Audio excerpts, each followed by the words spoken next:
provides food for her family and portions for her servant girls. She considers a field and buys it. Out of her earnings, she plants a vineyard. She sets about her work vigorously. Her arms are strong for her task. She sees that her trading is profitable, and her lamp does not go out at night. In her hand she holds the distaff and grasps the spindle with her fingers. She opens her arms to the poor and extends her hands to the needy. When it snows, she has no fear of her household, for all of them are clothed in scarlet.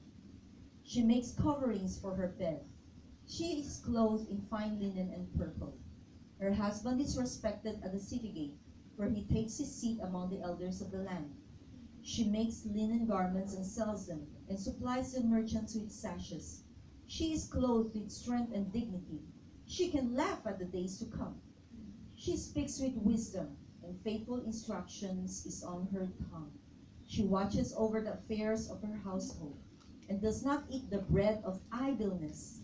Her children arise and call her blessed, her husband also, and he praises her. Many women do noble things, but you surpass them all. Charm is deceptive and beauty is fleeting, but a woman who fears the Lord is to be praised. Give her the reward she has earned, and let her works bring her praise at the city gate. Amen. We see here that a woman who fears the Lord is to be praised. So do you want to be praised? Amen. Then you have to fear the Lord. When I say fear, it doesn't mean na natatakot tayo sa Panginoon. Fear here refers to honor. We honor God. We give Him the utmost priority. He is to be praised. He is to be honored. So if we have that kind of attitude towards God, then our husbands, our loved ones will see Christ in us, and they will praise us. What are the principles that you should know? First of all, I said earlier, each and every one of you here is valuable in God's eyes. In Proverbs 31:10, it says, "Who can find a virtuous woman? Her price is above rubies." Bawat isa tayo ay virtuous. Mas importante pa tayo kaysa sa lahat ng klaseng jewels on earth. So see yourself as somebody who is virtuous. How do we become virtuous? We should continue to study the Word of God and build our character. When we build our character, we become more and more beautiful. Do you agree? I know somebody, pag tinignan niyo siya, hindi siya kagandahan. But once you get to know that person, nakikita mo yung character niya lumalabas at gumaganda siya ng gumaganda. I'm sure you know somebody like that. So it is very important, hindi lang yung outward appearance ang importante. Ang pinaka-importante is our inward character and integrity. Okay? We should also live a holy life. If there is sin in our hearts, if there is sin in us, it will defile us. It will corrupt us. If we continue to do sin, makikita natin papangit tayo. Which is true. Yes. Which is true. So, I encourage you to live a holy life before Him. God is holy and He requires us to be holy. Amen. But we can only do that by the grace of God. Sa ating sariling kakayahan, hindi natin magagawa yun. Only by the grace of Jesus Christ. Never allow yourself to be treated badly by anyone. Okay? Because you are valuable.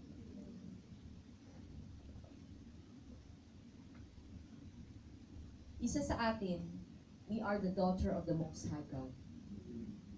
And I read in the Bible that God delights in each and every one of us. We are the beloved of God.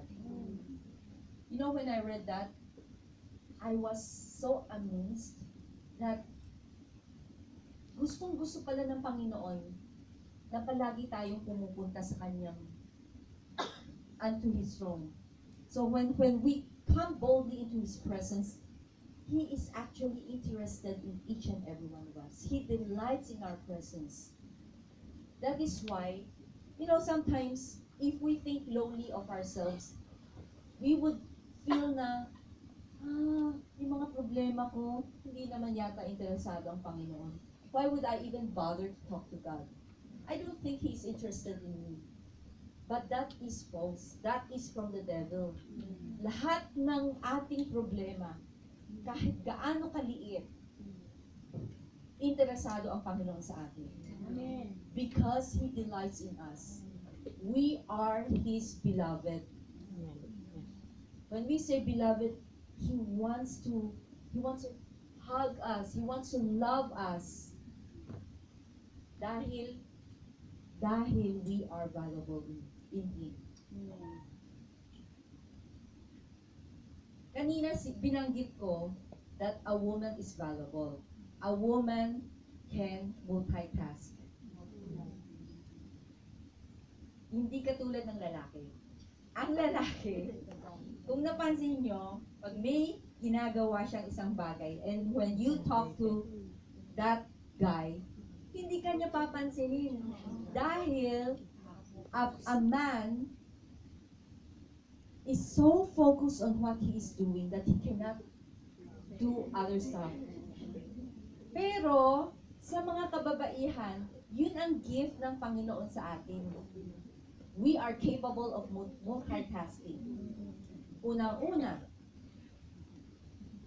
we can manage our household.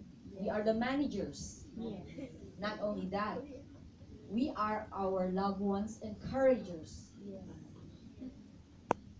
Kapag yung mga anak natin ay nalulungkot o yung mga asawa natin or mga kaibigan natin, we are there to encourage them. Encourager. Number 1, manager. Number 2, we are encouragers. Number 3, we listen attentively. We have the gift, we have the anointing to listen and be our loved one's counselor. Napapansin nyo, yung mga anak natin or yung mga friends natin, they usually come to the mother when they need a shoulder to cry on, when they need an ear to listen. Andun tayo. Just like what I shared yesterday, it is very important that we should be genuine. When our friends come to us for advice, for a shoulder to cry on, kailangan magpakatotoo tayo. Hindi yung kunwari na nakikinig pero hindi naman nakikinig. Dahil mararamdaman ng kaibigan natin na hypocrite lang talaga. But if we really listen, there's a difference between hearing and listening. When we say we listen with our heart. Yun ang anointing ng mga kababaihan. That is why mga anak natin, mga asawa natin, mga kaibigan natin, they always want to come to us. Okay? Because we have the anointing to listen with our heart. We can also manage our time while holding another job. Ilan sa atin dito holds 2 jobs? Wala. Yes, diba? We work for our employers. We also manage our households. So, ang galing talaga natin. Diba? And then we are also teachers. Yes. Nagtuturo tayo sa mga anak natin. So, dito pa lang, nakikita na talaga natin na we wear different hats.